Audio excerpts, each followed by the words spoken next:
chers confirmants, chacun de vous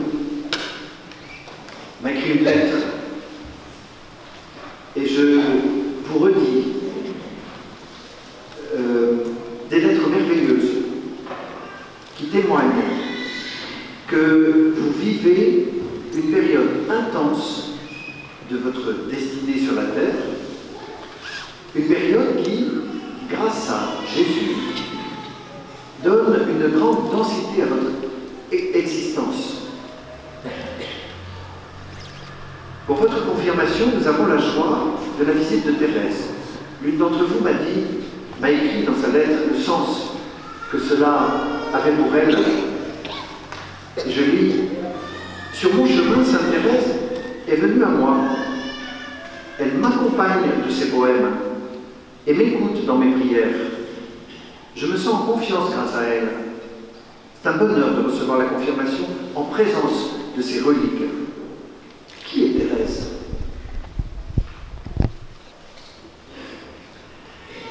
C'est la petite dernière d'une famille de 5 filles. À l'âge de 4 ans, Thérèse, qui habite à Alençon, en Normandie, connaît un drame.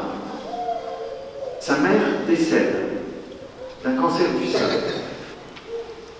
Le deuil est difficile pour la petite fille et on peut affirmer que le traumatisme est fort. C'est-à-dire que son caractère va changer.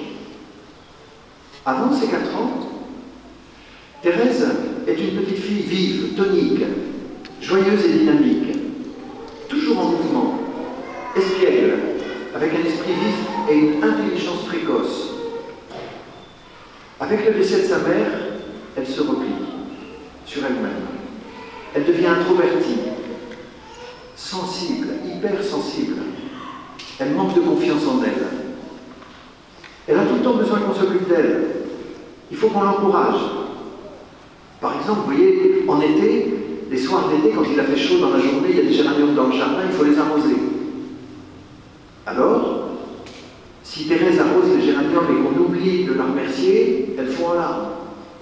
On ne s'est pas occupé d'elles. On n'a pas vu. Les larmes. Et aussi, quand elle fait une bêtise, elle se met à pleurer. Et puis quand les larmes sèchent, elle pleure d'avoir pleuré. Elle voyait la spirale des larmes. En fait, une hypersensibilité. À l'âge de 10 ans, cette fragilité prend des proportions importantes. Et il y a des symptômes physiques qui apparaissent, des douleurs aux côtés, des boutons, et puis des maux de tête. On consulte les médecins, et ça ne s'améliore pas.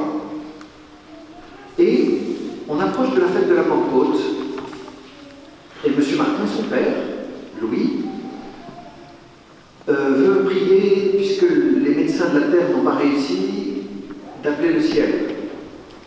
Et on fait une neuvaine de prière, et on fait dire des messes.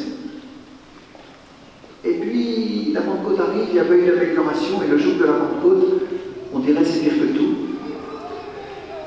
Thérèse est dans son lit, en plus elle délire. Ses sœurs sont hyper inquiètes, elles prient. Et puis, dans ce trouble, Thérèse se tourne vers une commode qui est sur le côté. Il y a une statue de la Vierge Marie, 75 cm. Et Thérèse se tourne. Et à ce moment-là, la Vierge Marie lui sourit. Voilà le petit témoignage qu'elle en donne. Tout à coup, la Sainte Vierge me parut belle, si belle, que je n'avais jamais rien vu de si beau. Son visage respirait une bonté et une tendresse ineffables. Mais ce qui me pénétra jusqu'au fond de l'âme, ce fut le ravissant sourire de la Sainte Vierge.